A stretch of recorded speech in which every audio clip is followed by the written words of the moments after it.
The views and opinions expressed in this podcast are solely those of the individuals participating in the show. All persons described or mentioned in the podcast should be considered innocent until proven guilty in a court of law. This podcast contains subject matter such as violence and graphic descriptions along with adult language, which may not be suitable for all audiences. Listener discretion is advised. For 6 years, you have tuned in to hear your two favorite dumbasses talking about some of the craziest, most heinous things that have ever happened in this world. However, tonight is our 250th episode, and we're just going to kick back and figure out who's the greatest cryptid of all time. You're listening to the Mysterious Brews podcast, and tonight we bring you the case of the Cryptid Beatdown.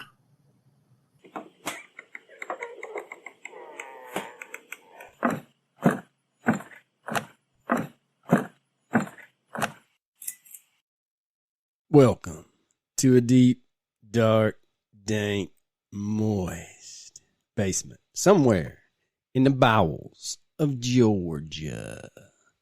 Well, Coach, we didn't plan this because we don't plan shit, but our 250th episode, right as it drops, is going to put us at 500,000 downloads or listens over 6 years. Wow. 500,000 people have heard my dumb ass. That's amazing. It is. It goes to show you, man, people love our southern charm. That's what I've heard. I've heard they like it. They like it a lot. That's why we are famous in the South. Better yet, we are famous in Arkansas. Damn straight. I would say at least half of our listens come from Arkansas.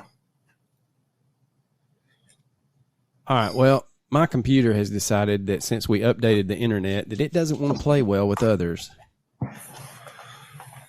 So Ain't that something? Let's see how this goes.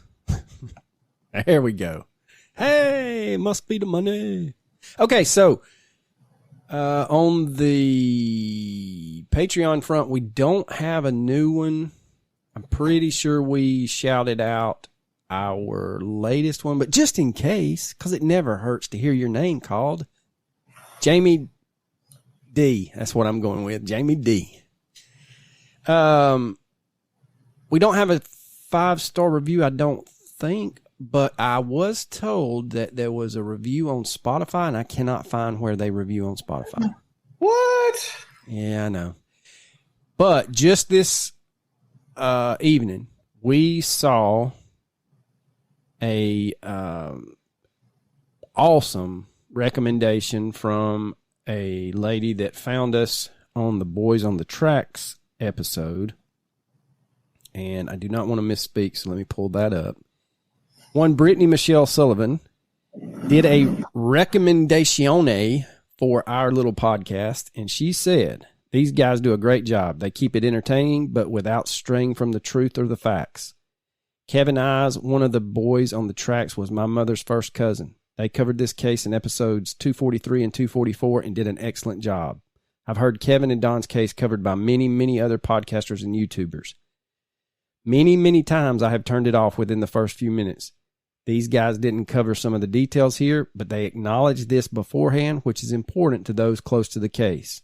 They obviously did their research, which I know takes a lot of time and takes you to some dark places. I highly recommend this podcast as one you can trust to tell the facts as they are truly are, for their ability to keep you in the story and entertain at all at the same time. Great job, guys. Thank you." Man, that's pretty awesome. Yes, that is one of the best recommendation reviews, whatever you want to call it, we have received in a while. I mean, she's right, though. You do a really good job at research, man. Well, I try, Coach. I try. I don't do shit. I will tell you this. That's one reason that we don't. What? Oh, That's another reason that we don't do a lot of these famous cases, is because I want to make sure we get our shit right and we just don't fly by the seat of our pants and misspeak, because we did that one time and it was not pretty. Well, it's also hard when a lot of other, especially podcasters and YouTubers, have covered it, because you know you're going to get comparisons. People are going to, because there are people like her, for example. I mean, she's connected to the family, but there are people that like will consume everything they can. Like Maura Murray is a good example.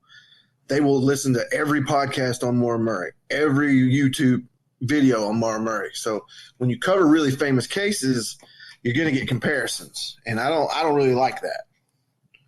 I think we're unique. We are our own thing. Oh, that's definitely true there. Now, I will say some people I worked with mentioned tonight, lady I worked with, her partner said that she was just scrolling through TikTok, and all of a sudden the little snippet from our Johnny Gosh case popped up, and she said I sounded like a really young man. She said I didn't sound like I was almost 50. I don't know, bro. I was like, you need to stop that. And then I said, you're lying, but thank you. But yeah, we've got some cult following, and I kind of put it up there when we posted that comment from Miss Sullivan. We've got an underground liking, and if you are in the know, you're in the know. Shout out to Heater. He was very appreciative of us warning him that we were going to do 3 episodes, and he could only devour 2 at one time without having to take a break because it was heavy. It was heavy, man. That's why last week we did the mysterious sounds, and this week we're doing the Cryptid Beatdown, because we just cannot keep torturing ourselves with just horrible things. But he did send me a thing about a mystery we might need to cover that's not horrible. Yeah, I saw that, and then we've had some other like disappearances, crazy disappearances that we can jump into that doesn't involve children and nasty things done to children. So we're probably going to tackle those out front. I know a lot of people love the murder, but we really do love the missing, unexplained disappearances. So I just gave him credit for something that he didn't do. Wait, I thought he did. He said another lighthearted case. Loomy Joe. Oh, Loomy Joe. Loomy Joe. Sorry, Loomy Joe. Yeah. We did not mean to cuss you. Yeah. Is Loomy Joe sent us the case, a case idea that is very strange, but not tragic. Thank God. Which is important. It's very important.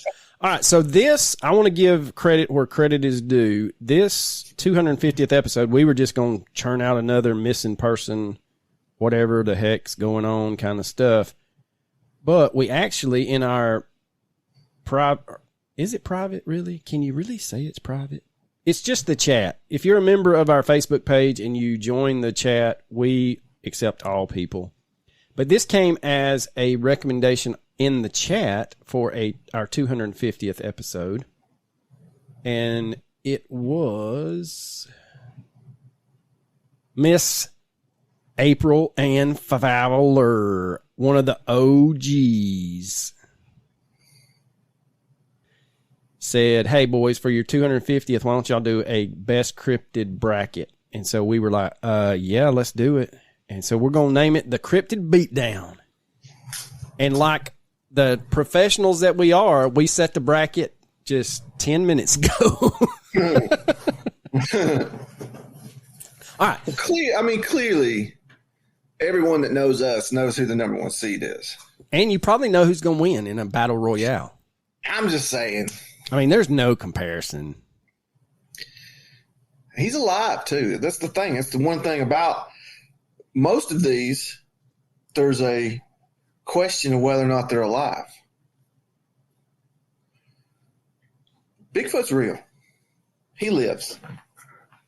Can't convince me otherwise. Your best friend Todd Standing released another up close, highly detailed photo. I mean, like you said, well, we've said it many times talking about Bigfoot. Todd's going to have to come up with a body, some DNA or something for me to be like, yep, Todd's got it going on. Because, I mean, he's a little on the fringe. Okay, so enough of that. So here's how it's going to work, boys and girls. We're going to give the top 4 of our cryptids of our choosing a bye, and then we're going to have the battle royale to see who faces off to each one of those. So stick with us. There's a lot of chicanery going to happen. So we've got Bigfoot, number 1 seed, followed by Nessie, number 2 seed. That's just out of history. 3 is the Mothman. And 4 is the Chupacabra. So that is our top 4. I think those are just the most famous ones, you know. That's true. Mothman kind of slid in there, but well, I mean, he is pretty famous. And he's got his own festival. Which I know a lot of these that we're about to discuss have their own festivals, but do they have like a 20-foot metal representation? I think not. And have you seen that thing? Yes. That some bitch got some cake back there. He got that big old ass. He got a donkey donk back there. He's been doing some squats in his off season. He didn't skip leg day. No, he did not. All right. I mean, can you just imagine the sculptor? He's just like, you know what? Give it more ass. You know what this is missing? Not the beady red eyes. That'll go in last. You know what this is missing? A damn donk-a-donk. Donk. All right, boys and girls. Up first, we are going to go with a pretty easy one, I feel like, and that is the Skinwalker versus the Dogman. Okay, first of all, I just hope that skinwalkers aren't real. Agreed. I have seen some creepy ass videos on YouTube or TikTok now about that shit. And, ugh, God, I hope they're not true. Agreed. And if you follow Skinwalker Ranch, they have a spinoff show where they go to other crazy places. And they have gone to the Navajo Nation twice, I believe. And let me tell you something. When the medicine man for the Navajo Nation says the Skinwalkers are here, there'd be 2 movements. A physical movement and a bowel movement. Probably not in that order. Seriously, man, I don't know, dude. I can't. That one scares the shit out of me. Now, I just can't. I can't even, bro. I literally can't even. Why did that not work? There it goes. Okay, so a skinwalker, according to Wikipedia, is originated in the Navajo culture, and it is a type of harmful witch who has the ability to turn into, possess, or disguise themselves as an animal.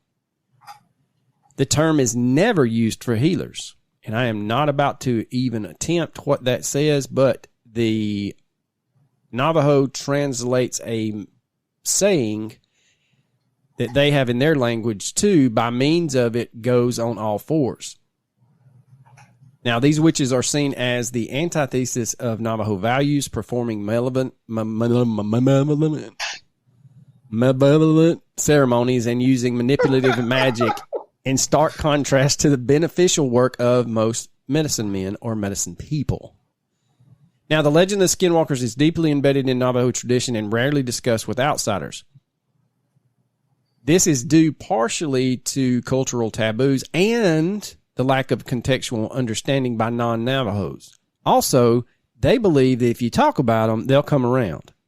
Now, stories often depict skinwalkers using their powers for evil, and they are considered a source of fear and mystery within the Navajo communities. Traditional accounts describe them as a powerful sorcerer who, after engaging in various nefarious acts, gained the ability to transform into animals at will. So, it's not very well understood where the legend comes from, but the Cherokee Nation has a similar skinwalker type. So do other Native American tribes. And the legend is based in animals associated with witchcraft, usually include the trickster animals such as the coyote. However, it may include other creatures usually associated with death or bad omens.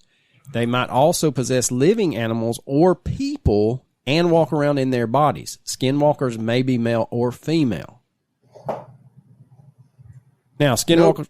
Yeah, I'm still nope. So Skinwalker stories told among... I do not want to encounter a female Skinwalker. That, for some reason, that's twice as creepy to me. I don't know why. I can't explain it. I have no bearing on it, but I'm just telling you right now, that shit is creepy. Now, the Skinwalker stories told among Navajo children may be complete life and death struggles that end in either the Skinwalker or the Navajo killing the other, or partial encounter stories that end in a stalemate. Encounter stories may be composed as Navajo victory stories with the Skinwalkers approaching what the hell is that? A hogan, which is a traditional dwelling of the Navajo. Okay, I did not know that. You learned something. Hogan? A hogan can be a round... how's it spelled? Like Hulk Hogan? Yeah. Wow. It can be a round, cone-shaped, multi-sided, or square shelter, and mostly an underground home, usually used as a sweat house. So there you go. We learn something every day, boys and girls.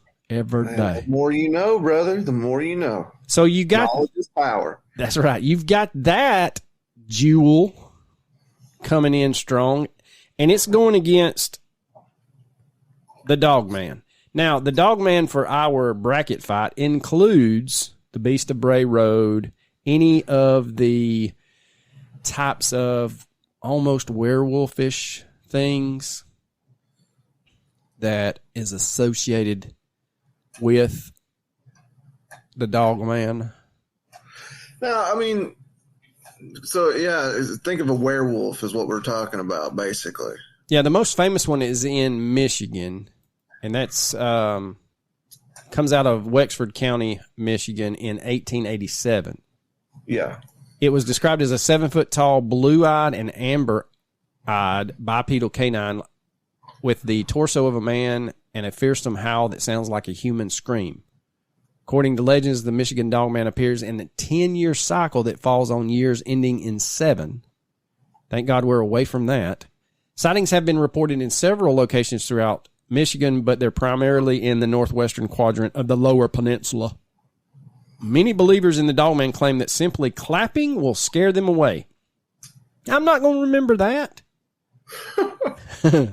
The first alleged encounter of the Dogman occurred, like I said, in 1887 in Wexford County when two lumber... We're talking about a 7-foot-tall werewolf, and you're just going to clap to scare him away? Yeah. Nah. He'll eat your hands, bro. Yeah. That's a good way to get your hands eaten. You'll get one clap off. That's about it. And then you'll have 2 bloody nubs.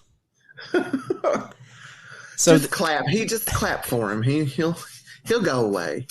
So the 2 lumberjacks saw a creature which they described as having a man's body and a dog's head. In 1937 in Paris, Michigan, Robert Fortney was attacked by 5 wild dogs and said that one of the 5 walked on 2 legs.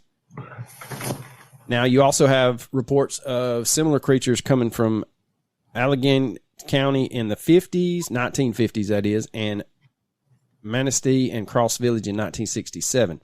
Now, Linda Godfrey wrote the book, The Beast of Bray Road, and like I said, that is also a type of Dogman. There is the old 1987 song about it, which that gives it a little notch up. And then, of course, there are a ton of documentaries, cult classics, horror films for the Dogman. So there's the synopsis of both creatures in the first round, the battle royale between Skinwalker and Dogman. I'm going to have to be honest with you.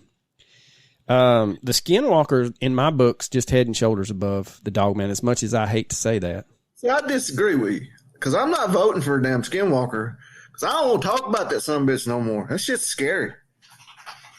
So what you know it's scary I would rather face a 7-foot-tall fucking werewolf than deal with fucking Skinwalker. Those things are terrifying, man. Agreed. And that picture of, there's a very famous picture of what they say is one doing a dance. And I'm going to tell you something. I don't want no part of that. But I'm going to have to, we may have a draw here because we got a squeaky toy. Soul, dude. We got a squeaky toy in the house. This dog does not mess with these squeaky toys at all until I start doing this podcast. And then he's like, let me sing you the song of my people. It's funny, though, because he's chewing up a Sasquatch squeaky toy. Oh, that's even better. Yeah, we special ordered it from Bark Box. But, yeah, he doesn't squeak at all. He's indifferent. But no, like we're doing something important. Yeah, got to squeak. Got to squeak it, bro. So if you don't hear the squeaking, that means that I've muted myself. So you've got are you saying, dear sir, that you are going to give the one up based off of fear and the fact that the dog man has a song? Hold 1 second. I got that. We're going to have to take the squeaky toy away, and we're not editing this one, boys and girls. 250th, you get what you get. You get all the shenanigans and the chicanery. I just don't. He's mad as hell now. I bet he is. He's going to jump up there and bite you on your love handle. Oh, God. Don't get me started on that shit. Okay, anyway, so here's. All right, so look. A skinwalker can turn into a dog man. We got to tell them what we're basing our votes for is whether it's the believability and whether or not we just like them. Of the two, which one do you think's more likely to really exist? Skinwalkers, unfortunately. Oh, God, that's why I don't want to live out west. Yeah, I don't want to go out there either, especially in the dark. Let me tell you, dude, when I drove through Idaho in the middle of the fucking night, that is the darkest I've ever, like, it was so creepy. Like, we drove 200 miles on the same road in Idaho going back to Utah, and, like, we didn't see a car. We didn't see a soul. If we'd have broke down, we'd have been fucked. Like, proper fucked. Like Chuck. 200 miles. 200 miles. So we're talking almost a full tank. 3 hours. I was going to say almost a full tank of gas. Yeah. And we didn't see a single car. Not one past us. I mean, going the other direction, not going in our direction. Nothing. It was so creepy. So I could see how in places like that, skinwalkers could just be chilling. Well, and you know, there's a lot of those tales, especially on the Talkie Tick, about how people driving on those desolate roads will look up and see what they think is a coyote, but they're keeping pace at 70, 75 miles an hour. Nope. Not me. Mm-mm. You let me get away from that thing, and I'll never go back to where it was. All right, so here's the deal. We will pair our Skinwalker champ of this battle with something that will easily beat it next round. So just calm. Oh, so we just decided that Skinwalker wins? Yeah, you just calm. I said no. I said I wasn't voting for it. You just calm your tits because a Skinwalker can be a dog man. All right, I'll concede.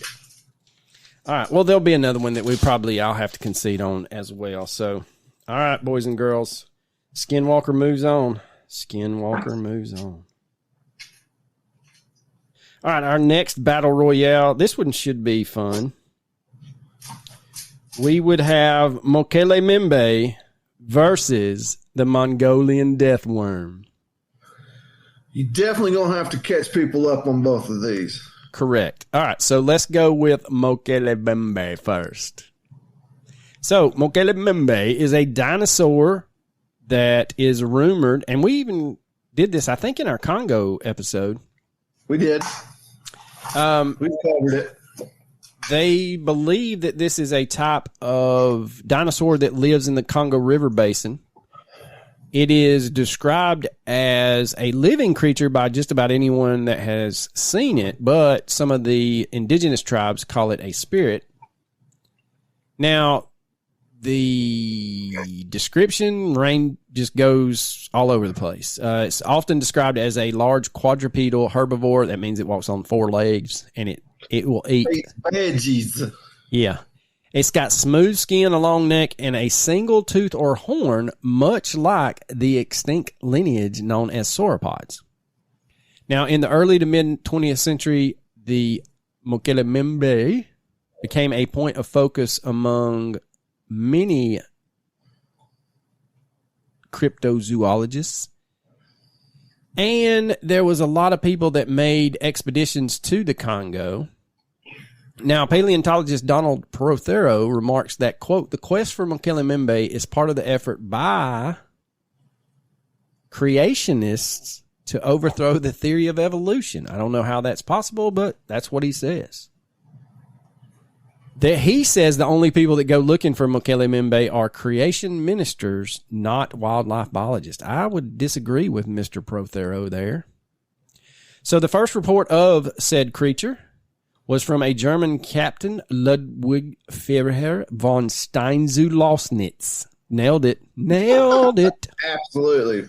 No way that's wrong. He, as described in the William Ley book, The Lungfish and the Unicorn, was, by God, get you some of that. He was ordered to conduct a survey of German colonies in what is now Cameroon in 1913. He had heard stories of an enormous reptile called Mokelemembe, alleged to live in the jungles, and include a description in his official report. Now, according to Ley, von Stein worded his report with the utmost caution, knowing it might be seen as unbelievable. Nonetheless, von Stein thought the tales were credible. Trusted native guides had related the tales to him, and the stories were related to him by independent sources, yet featured many of the same details. Though von Stein's report was never formally published, Ley quoted von Stein in a writing, and he said, and I will give you a little bit of synopsis, I'm going to read this whole thing. The animal is said to be a brownish-gray color with a smooth skin. Its size is approximately that of an elephant, at least that of a hippopotamus. It is said to have a long and very flexible neck and only one tooth, but a very long one. Some say it's a horn. A few spoke about a long, muscular tail like that of an alligator. Canoes coming near it are said to be doomed. The animal is said to attack the vessels at once and to kill the crew, but without eating the bodies. The creature is said to live in the caves that have been washed out by the river in the clay of its shores at sharp bends. So there you go, ladies and gentlemen. We got us a dinosaur in the Congo. It is also talked about in a 29 German book by William Bolsch called Dragons, Legends, and Science. He also quotes von Stein. We have a Lieutenant Paul Gratz in 1911 that says he saw it. Late 19th century, Alfred Smith, who had worked as a British trading company, worked for a British trading company, I apologize, in Gabon, in the late 20th century, or 19th century, said he saw it. I'm not going to mess with that one either. He may not eat you, but he's going to beat the crap out of you with his tail. All right, so that is Mokelemembe. Well, I mean, he's a brontosaurus, dude. He's going to kill you. They don't know any better. Yeah, they don't. Now, we do have him going against, where's my notes? What did I say? The Mongolian death worm, ladies and gentlemen. The Mongolian death worm. He, I know this is a shocker, comes from Mongolia, specifically in the Gobi Desert. Now, it is a creature alleged to exist in the desert regions of Mongolia, specifically, like I said, the Gobi. Now, this one started gaining traction in America or the West in Roy Chapman Andrews' 1926 book, On the Trail of Ancient Man. The American paleontologist described secondhand tales of the monster that he heard at a gathering of Mongolian officials. Quote, none of these present ever had seen the creature, but they all firmly believed in its existence and described it minutely. In 1983, a specimen of Tartar sand boa was shown to locals who claimed to have seen the Mongolian death worm, and some of them confirmed that it was the same animal.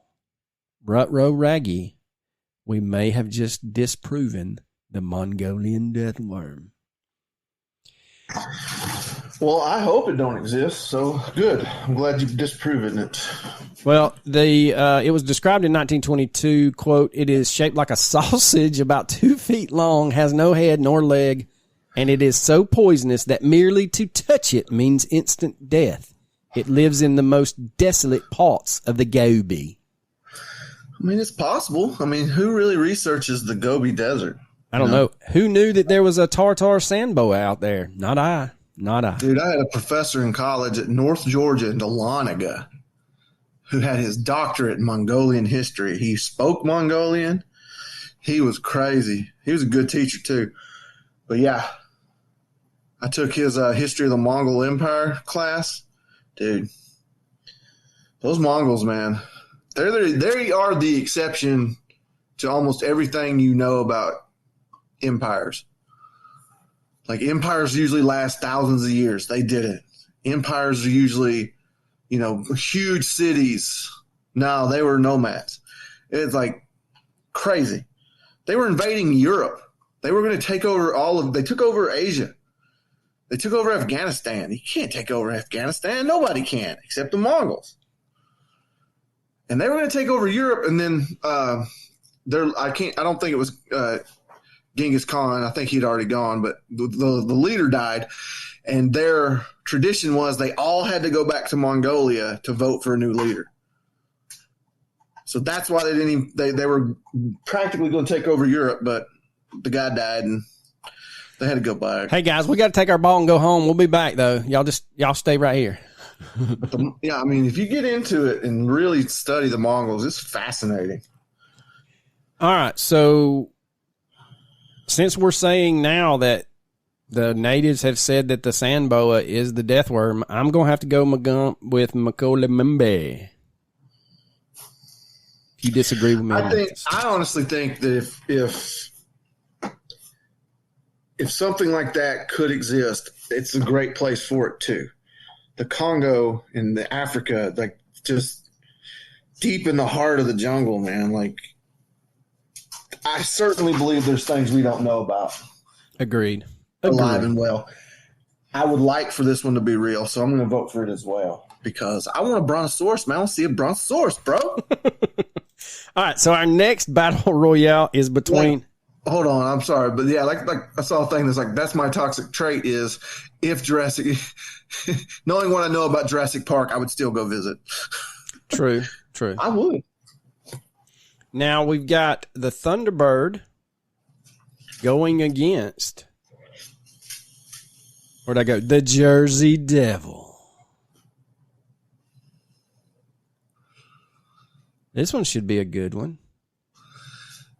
Well, we do know that giant birds used to exist. Pterodactyls used to exist. Why can't they still exist? We don't know. I think there's something to the Thunderbirds, honestly. I agree.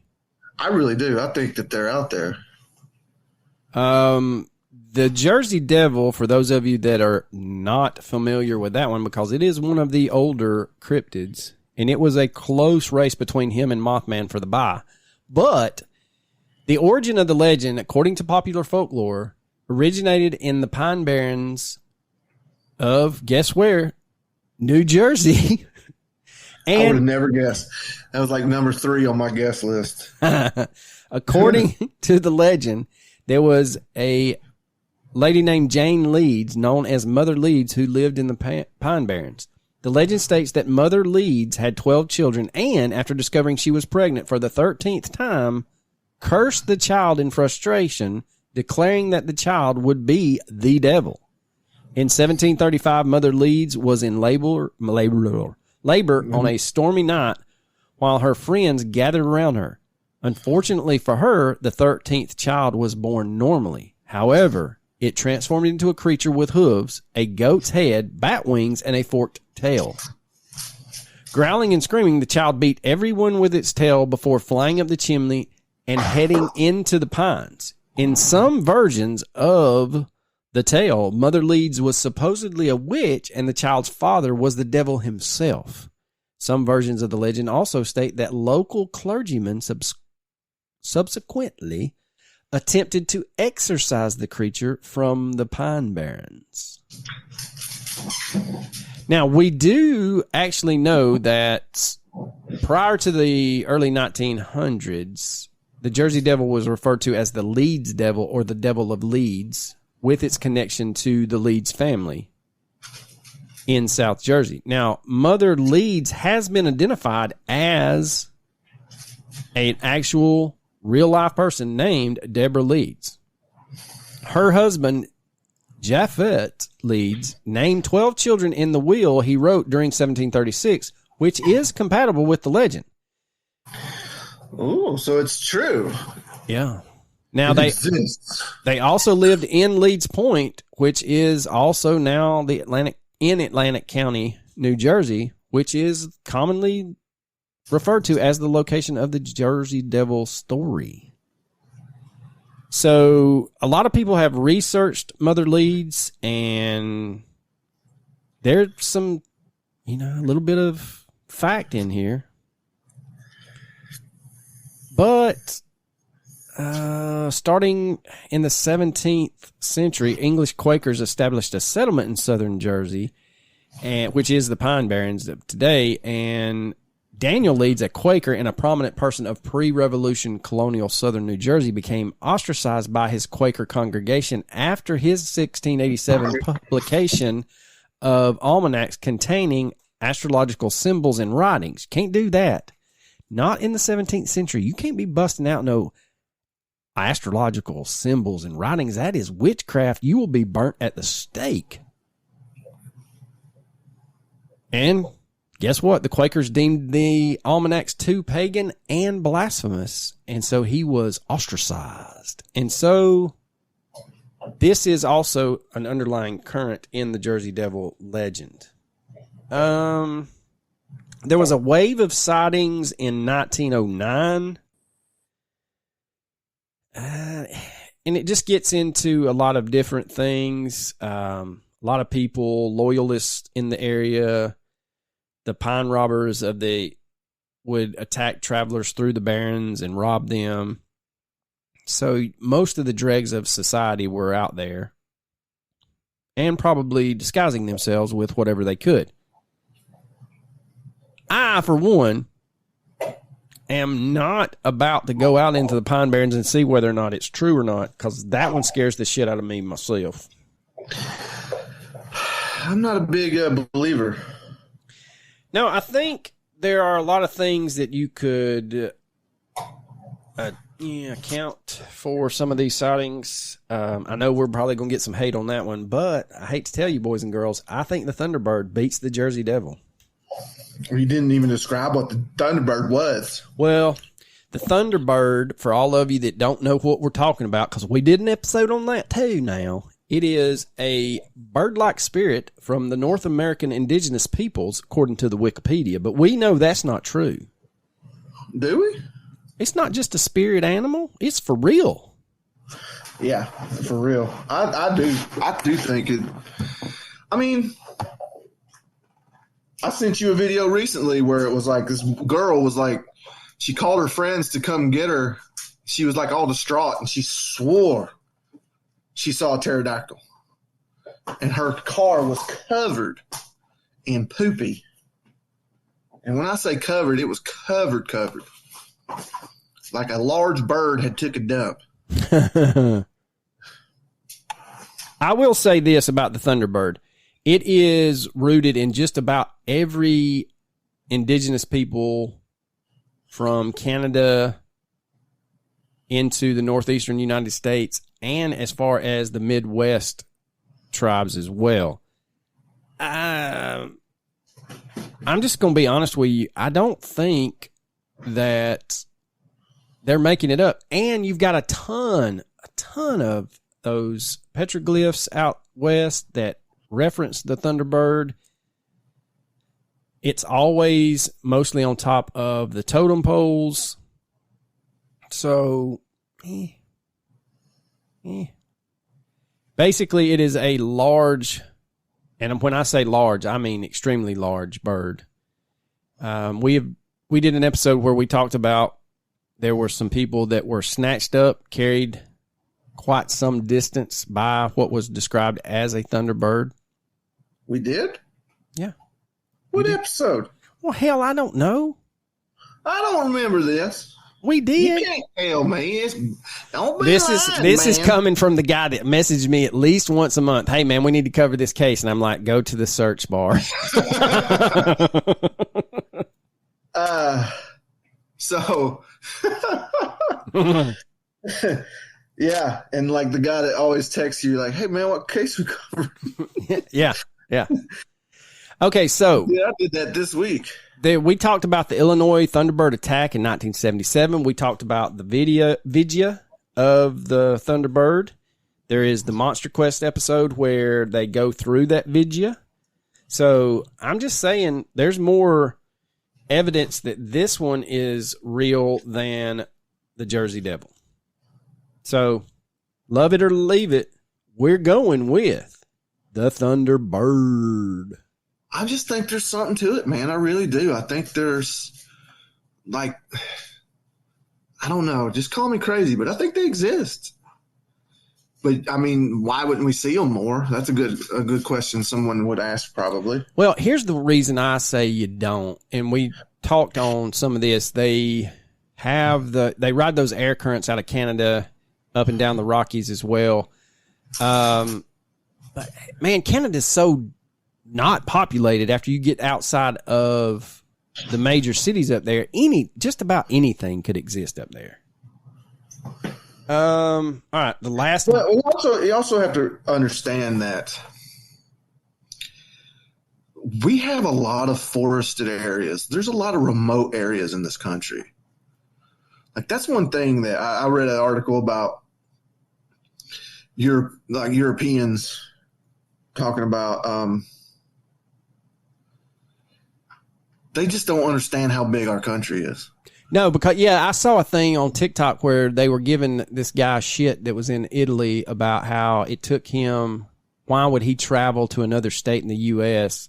to work? And he was like, I want to say he was like from Ohio and he worked out in Montana or Idaho or Wyoming, somewhere out there.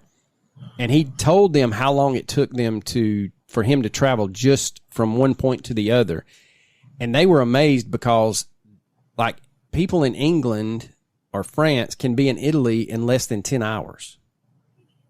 And we're talking about if you're going from the East Coast to the Rockies, it's going to take you a good 12. Hell, I was looking at a trip to go to West Texas from Georgia. Should be a straight shot across I-20. It was going to take us 14 and a half hours. And a friend of mine was like, he couldn't believe just like the wooded area in like West Virginia. He drove through West Virginia and he was like, man, there's just forests everywhere. I'm like, yeah, we got there's places in this country that nobody's even ever been.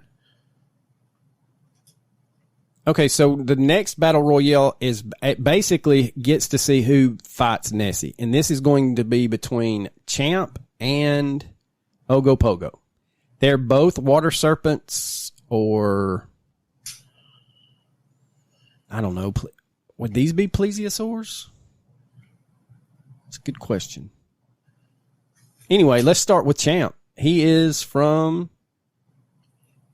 the area in New York and Vermont, Lake Champlain, which is a 125-mile long body of fresh water. Part of it extends into Quebec, Canada. And Champy is sometimes its name. It's been going strong for over 300 reported sightings. The original story is related to the Iroquois legend of giant snakes, which the Mohawk named, I'm not even about to say that, Anyarkawa, I guess, French cartographer Samuel de Champlain, the founder of Quebec and the lake's namesake, is often claimed to be the first European to have sighted Champ in 1609. The earliest source for this claim is the summer 1970 issue of the magazine Vermont Life. It's quoted as having documented a 20-foot serpent thick as a barrel and a head like a horse. Trying to get up to a better account. There is the Manzi photograph, probably the best photograph ever. People try to say that it's a floating tree stump. If you listen to Sandra Manzi talk about the photograph she took, it'll scare the shit out of you. Let me tell you something. That photo, I've talked about this before. The mystery book, the Time Life Mysteries book that got me into cryptozoology and all this mystery stuff. The book that I found the talking mongoose in, it had the Manzi photo in it, and I'm telling you, that photo is amazing. That photo convinces me 100% that there's something in that lake. And if you look it up, they're like, well, these so-and-so scientists concluded that it was a log. That ain't no damn log. That is a freaking creature. That is true. That is 100% true. You cannot look. You cannot look at that and say it's a log. That's just insanity. That's exactly what someone trying to cover it up would say. So here's something that I was not privy to until just now. Now, this little snippet says that based upon appearance and mysterious alligator-like tracks found near Lake Champlain, cryptozoologists Katie Elizabeth and Dennis Hall suggest in 2016 that Champ could be a member of the crocodile family. Researcher Scott Martis explains that the tracks were likely the tracks of a large snapping turtle, horse shit, and also mentions the long-nosed gar or lake sturgeon. Yeah, because I've seen gar and sturgeon just get out and walk on all fours, you dumbass. But anyway, here's the news nugget that I was unaware of. During post-production of the Champ movie named Lucy and the Lake Monster, the filmmakers were reviewing their drone footage from production on August the 2nd of 2024 and noticed what appears to be a large creature swimming just below the surface of the water in the deepest part of Bawaga Bay. The alleged plesiosaur image is visible in the bottom right portion of the screen, swimming behind the boat containing the two lead actors in the film. The boat in the picture was 142 inches from the tip to the bow, from the tip of the bow to the stern, and 50.5 inches at the widest point. And the alleged plesiosaur appears bigger than that boat. Now, people, if that's what I'm looking at, hell to the no, I am not about to be any part of that. I would send it to you, but it's on my computer, not my phone. But if you if you go to Wikipedia and type in Champ, it's about halfway down the page. It's a little thumbnail, and I'm going to tell you something. No, ain't happening. One of the co-writers, Kelly Tabor, believes it to be Champ. The second co-writer and director of the film, Richard Rossi, referred to himself as the Doubting Thomas, and he shared the entire 5 minutes of footage with a conclave of scientists with earned doctorates in science for further study. Y'all, it's killing me. You can look at a 5-second clip from the 5-minute footage on YouTube if you type in Lucy in the Lake Champ sighting. It should come up. But that is Champ, and like we said, even on the Wikipedia page, it's trying to say it was a damn log. That's not a log. Look it up. I know. That's what I was about to say. Look that shit up. That is not a log. That is gray. I don't know many logs is gray. Not big logs anyway. I got some driftwood over here that got a duck on. It's gray, but it's not big enough to be a damn dinosaur. I'll tell you that. So Ogopogo is basically a lake monster. And it is in the Okanagan Lake in British Columbia. And Ogopogo is more First Nations famous in that area. But the Okanagan Lake is the largest of 5 interconnected freshwater fjord lakes in the Okanagan Valley in British Columbia. I'm not getting around all that bullshit. But anyway, it's roughly 232 meters or 762 feet. At its deepest point, it averages a depth of 249 feet. It runs for 79 miles. It has frozen over during 8 winters in the last 110 years. That's a cold-ass winter if it's going to freeze that sun gun. Now, the lake monster is supposed to be thicker than a telephone pole and up to 15 meters or 49 feet in length. I think the first time it was named officially, Ogopogo was in 1924 from Mark Orkin. He was a historian. I'm trying to see if there's anything. The Okanagan Nation Alliance basically thinks that it is not a very nice person, but others have said that it is a spirit that dwells in the caves under Rattlesnake Island, a.k.a. Monster Island, on Squally Point. In 1872, the first detailed sighting of Ogopogo from a white settler was established.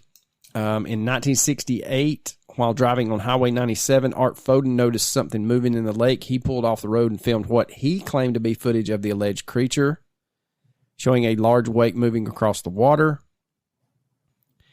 In 2005, an investigation was conducted by Benjamin Ratford and Joe Nickel and John Kirk for the National Geographic Channel TV show Is It Real?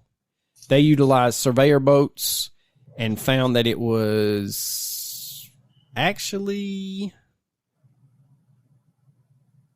the Folden footage was actually closer to shore than they had originally believed. In the 1980s, tourism took over, and Greenpeace announced that the beast must be filmed and not captured. And we all have to listen to Greenpeace. Of course you do. Yeah. Why wouldn't you? Yeah. I mean, they've never done anything else. But anyway, John Kirk reportedly saw an animal which was 10.7 to 12.2 meters, 35 to 40 foot long, with 5 sleek jet black humps. He believed it was traveling at almost 25 miles an hour in the water. In 1989, Ken Chaplin had a sighting on log booms near Bear Creek.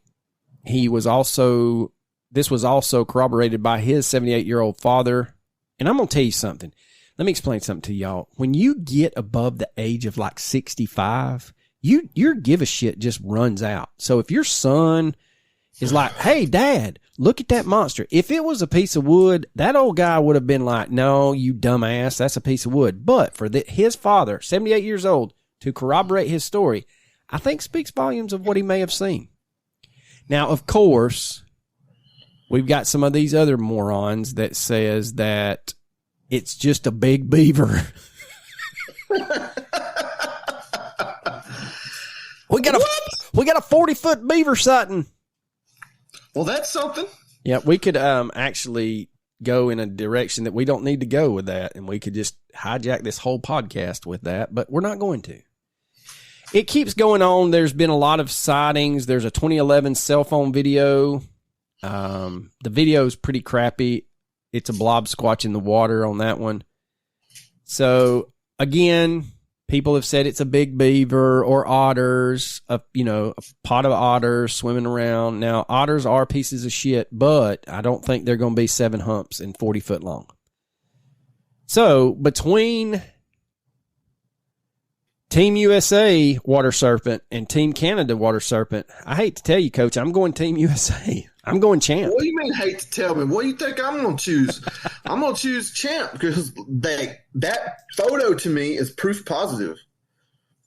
Sorry. You're not going to convince me that son of a bitch is a log. Sorry, Ogopogo, you lose. That is a plesiosaur. That is right, ladies and gentlemen. All right, so we've got our first round in the books. Let's get a breakdown, man. Who's left? Who's left in the beatdown? In the beatdown, coming off their first round bye is Bigfoot, Nessie, Mothman, and Chupacabra. We're going to pair them up against the Skinwalker, Mokele Membe, Thunderbird, and Champ. So get it on like Donkey Kong.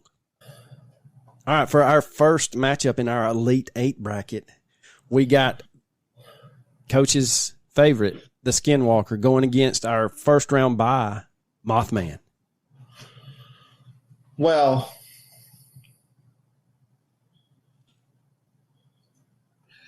if you've watched the new season of Unsolved Mysteries, you know they cover the Mothman on the last episode. Yes, they do. And it is more recent I'm calling that a flap in Chicago. And here's the thing. That was also very well documented if you follow shit like this on Reddit, on some of the other like Facebook cryptid pages. People were reporting that. There's some reports that they didn't cover in that Unsolved Mysteries episode more people seeing that Mothman hanging out on top of the gates. There was several pilots that saw it flying around. So there's a lot of, I guess, evidence that was not covered in the Unsolved Mysteries. They also just barely touched on the fact that one was seen over Chernobyl and Fukushima right before or right as the disasters are happening. I don't know. Do you think there's really a tie to that? Do you think that the Mothman is some sort of I think he's a harbinger of doom. Yeah, that's what I was about to say. I just didn't want to try to say harbinger. I don't know if that's right or not. Harbinger, ain't it? Yeah, that's what I said, harbinger. A harbinger is how it looks. It does look like a harbinger, but it's harbinger. So I'm going to have to say that Mothman and his badonkadonk will just sit on Skinwalker and beat him down. He ain't scared.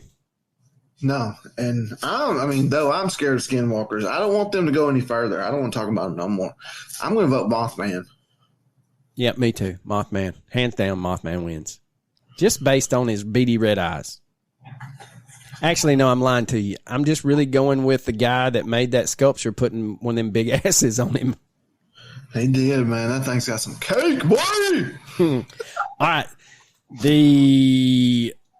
So moving on, we got the Mothman going into the semifinals.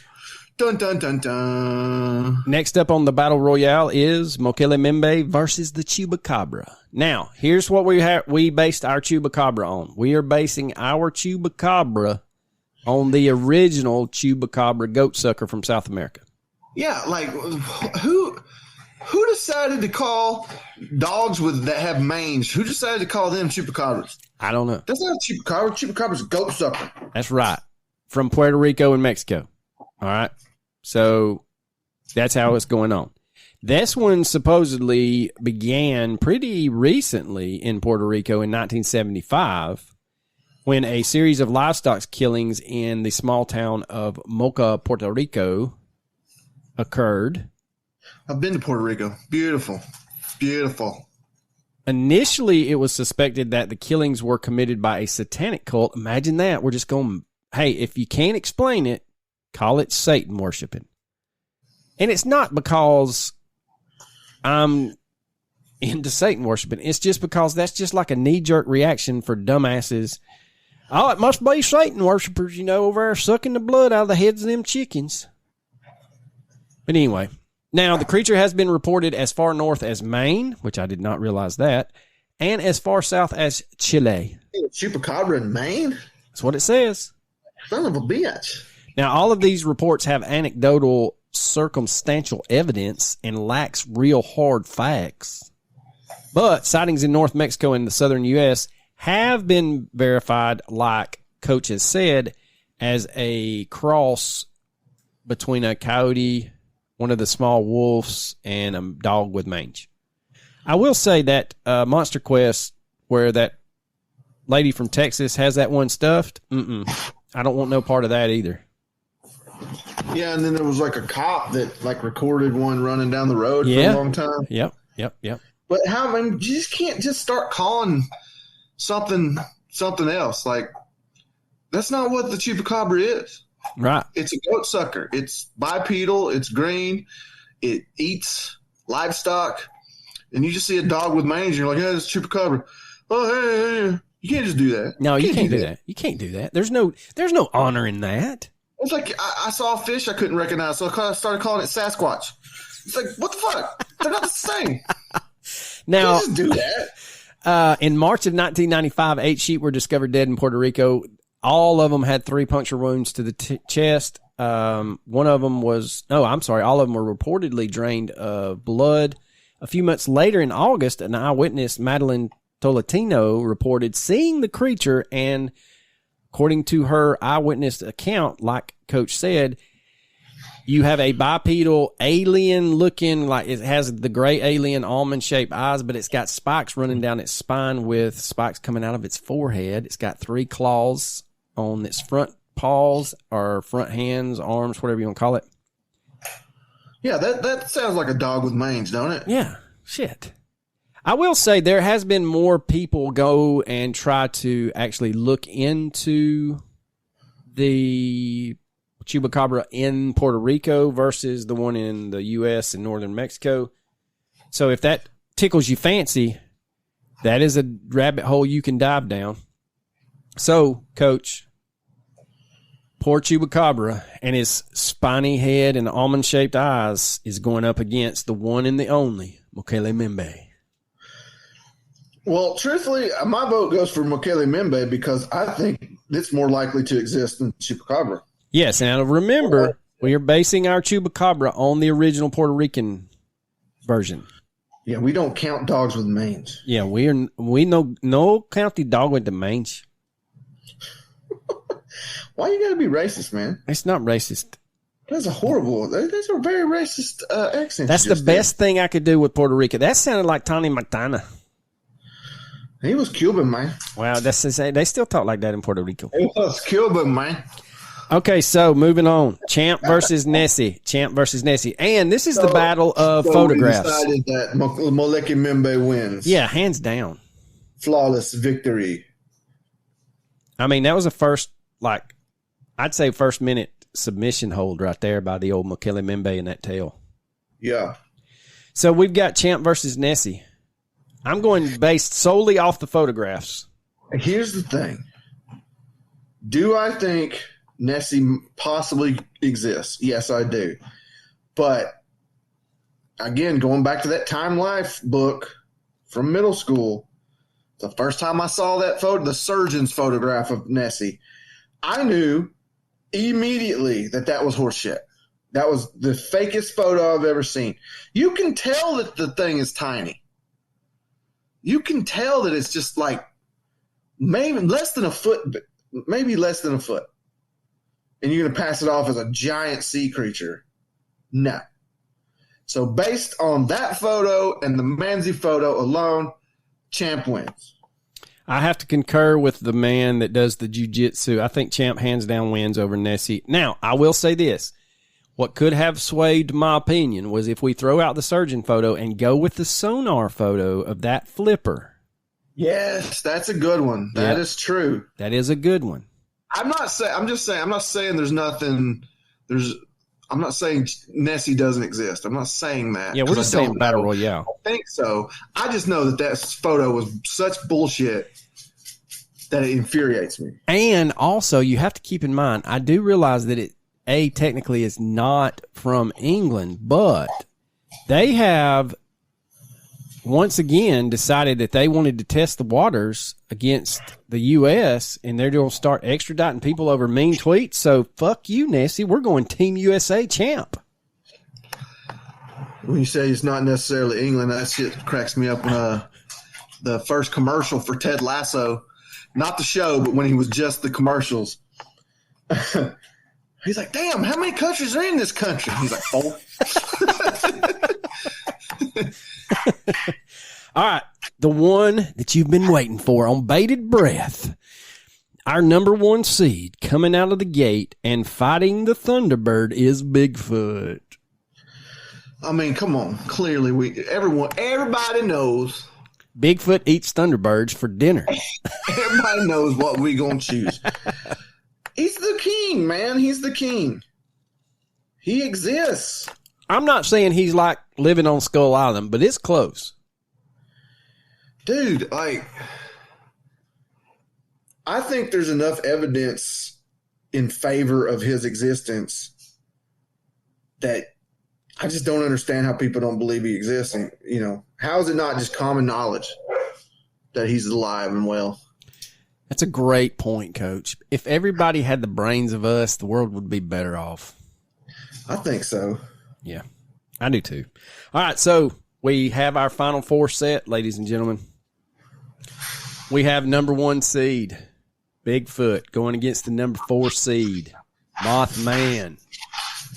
We also have, out of the wrestlebacks, we have Champ coming in against Mokele Membe, both undefeated. The people's champion may be crowned in this match right here. Champ versus Mokele Membe. This is a tough one. Yeah, I have to agree with you because I want to believe in both of them exist. That's what I was about to say. Yeah, I have to say that I believe both of them probably exist. I want to believe Mokele Membe is running around the Congo just smashing canoes with his tail when they throw those poison darts at him, trying to bring him down. He ain't having any of that. But the thing about him is if he's what they say he is, he's so massive and so big that you would think there'd be a whole lot more sightings of him. That is true, but remember, you do have the forest elephants. A very remote area. Well, you do have the forest elephants that can move their big asses through the jungles and barely. I'm a fucking brontosaurus, man. Hey! Don't you rain on my forest elephants? This thing's like, you've seen Jurassic Park. You've seen how big them some bitches are. That's true. Not necessarily saying he's that big. Maybe he's adapted to his environment and he's not grown to his full potential. But still, though it is remote, and probably if he exists and those people know about him, they've probably seen him and they just don't. Who are they going to tell? Who is there to tell? It's remote. It's jungle. We're talking jungle people. They don't have Twitter. No, they don't. So we're saying Champ. I'm going to go with Champ because I think that, I'm America. Yeah. I'm all American. We're also going to get some heat for letting Champ make it this far, but it's just, hey, it's the bracket, boys and girls. It's all about how you get seated. Who's going to give us heat for Champ making it this far? It's all about how you get seated in these brackets. There's photographic proof of this thing's existence. More than once. There is an excellent photo proving this thing exists. There's no photos of Mokele Membe. You're right. There's not. So we got to go with proof. Wouldn't you side with proof? I would side with photographic evidence in a court of law. Exactly. So Champ is moving on to the finals. He's a finalist. Yes, he is. That's surprising, actually. I did not see that one coming out of the initial seating meeting. So hey, that's why we do the playoff system, man. Upsets, bro. That's right. It's all about the upsets. All right, next is Bigfoot versus Mothman. Mothman's ass literally has carried him this far, but Bigfoot, he's got a donk on him too now. It's just hairy. Well, I'm going to go with sightings. Yeah, I would have to agree with you. More sightings of Bigfoot are there. I would have to agree with you. And longer, like he doesn't travel the world. I know that somebody's going to be like, y'all didn't take into consideration Yeti and the Australian version. Yeah, we are. It's all kind of the same thing. So, I'm still going Bigfoot in this one. I'm thinking Patty would have just pimp slapped the Mothman and told him to get off that bridge. So, Coach, it's going to be a tough one for you in the finals. We got an over and under of 2.5 points. Let me tell you, Bigfoot. It's not hard. Are we taking Champ and the points just to win the money? No. Is it going to be a blowout? Is it going to be a beatdown? Like, sometimes they're the number 1 seed for a reason. Because it's real. He's real. They exist. It's like the Tom Brady of cryptids. There are several states several, where they have declared it illegal to kill a Sasquatch. Now, why would they do that? Unless they believe they exist. You don't enter a fictional creature into protective status. That is true. And champ, I will say this. How many states have banned killing a unicorn? Or how many states have banned killing a griffin? Like, they don't ban you from killing fictional creatures. Look at Coach over here spitting facts. He's just dropping dimes. Oklahoma, Oregon, Washington, several states have made it illegal to kill a Sasquatch. Now, why would they do that if they didn't exist? I know. It's kind of crazy that they would do that. I mean, I wonder what the fine would be. Fucking prison, bro. Leavenworth, bitch. Yeah. You going to Clink for 5 years. I mean, you be famous, I'll be honest. I mean, you're going to get pinched. But I promise you, I do believe Champ exists, but not as much as I believe Champ exists. I know Bigfoot exists. He's on our emblem. Yeah. Like, our whole podcast has a Sasquatch holding a beer and a knife. Yeah.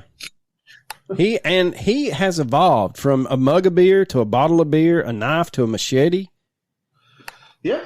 I mean, we've got some new decals. He's front and center. He's the third man of this podcast. Y'all just don't ever hear him talk. Have you seen the video? I don't believe this one is real, but have you seen the video where the guy has like accidentally shot one?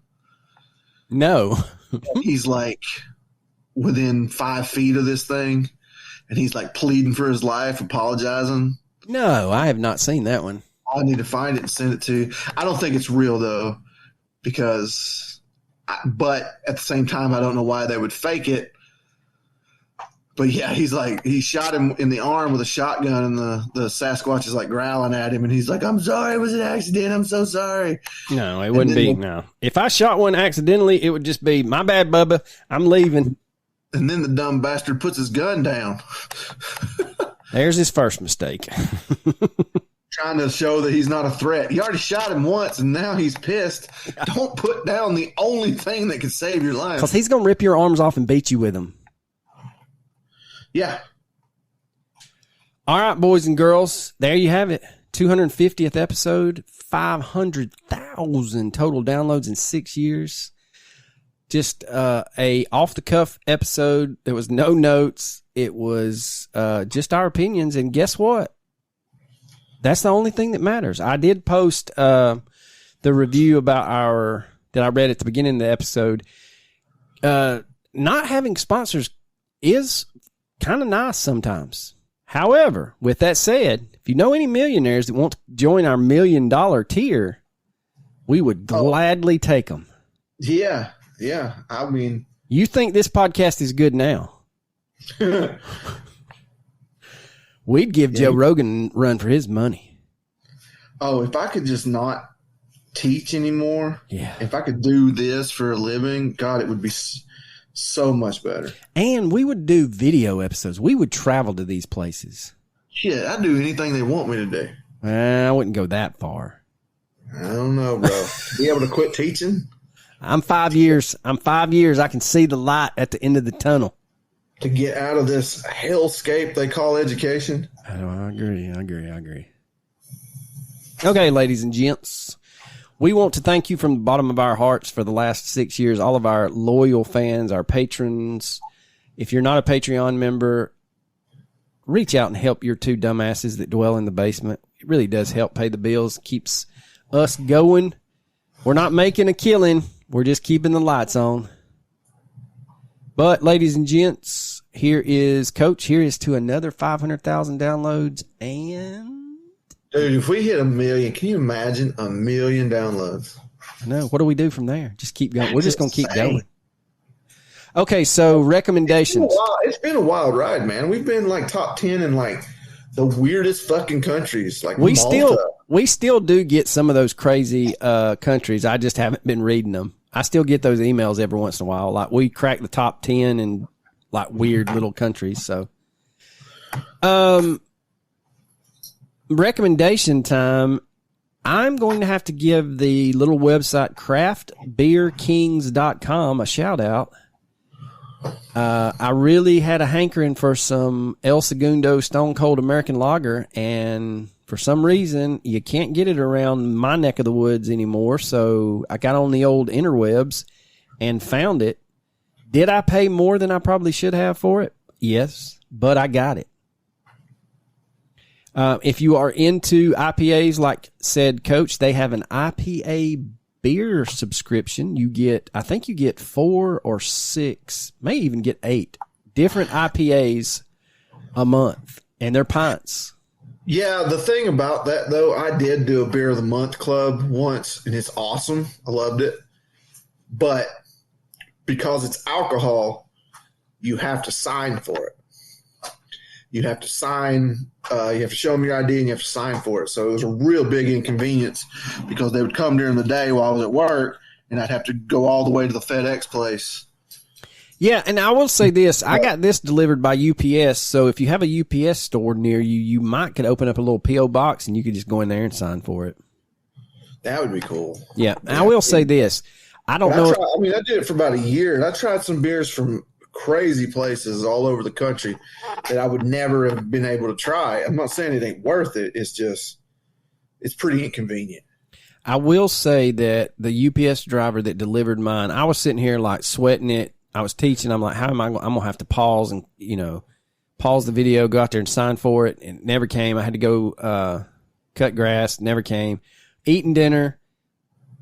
UPS guy, I don't know if it was the fact that it was 7:15 after 7 my time. He just knocked on the door, dropped the box, and said, "Deuces, nobody signed for shit." So there you go. That's my recommendation. You got one there, Coach? Not really. I guess I'll just go with the Unsolved Mysteries new season on Netflix because you really need to see episode 2, 3, and 4. Yes. Cannot recommend them enough. Episode 1 and 5, watch them if you want to, but they're not. I think they phoned those in. Honestly, I can't believe they actually chose those cases. That's my biggest thing. I can't believe that those were the top. Those 2 made the top 5. Yeah, of all the cases that I'm sure was submitted to them or that they are aware of, you're really going to rehash Jack the Ripper and the Mothman. Like, come on. And there's so many other cases that deserve to be on that show. And you're going to lead off with Jack the Ripper. Yeah. But episode 2 is insane. Yes. Episode 3 really is too. Episode 4 is good, but it's not as crazy as the 2 and 3, man. That body in the basement, when they revealed that the animals did not go down there, that blew my mind. I'm like, that is insane. My dog fucking follows me everywhere. And that's basically this woman bled to death. And it was a lab. You've had a lab. I've had labs. Well, Todd the dog, while he was alive, God rest his soul. I love that dog. That dog was on my hip. Yeah. Yeah. I could not go anywhere without that dog going with me. So you're going to tell me a lab didn't come down to that basement while she bled to death over the course of hours? And didn't they have a cat, too? Cats get into everything. They did. Cats get into everything. It's crazy. That's insane. It is crazy. All right, Coach. Well, like I said, I tip my beer to you. Tip my beer to the lovely ladies and gents that keep us going out there. Thank y'all. Again, we can't put it into words how awesome this is. As long as y'all keep giving us ideas and we still have that list that Coach wrote 6 years ago, we're going to keep turning them out. So stay tuned. I still add to that list. I do too. I add to my little list too. I found my list the other day and I'm like, damn, when we was over here scratching our head what we needed to do next, I could have chose any of these, but we didn't. I keep scrolling and like, what's funny is all these cases that we've covered, and then I've got them like the same case like 3 or 4 times listed. I'm like, damn. Well, I started getting smart and striking through the ones we've covered. So, all right, ladies and gents, Coach, you got anything else? You know I don't. Deuces.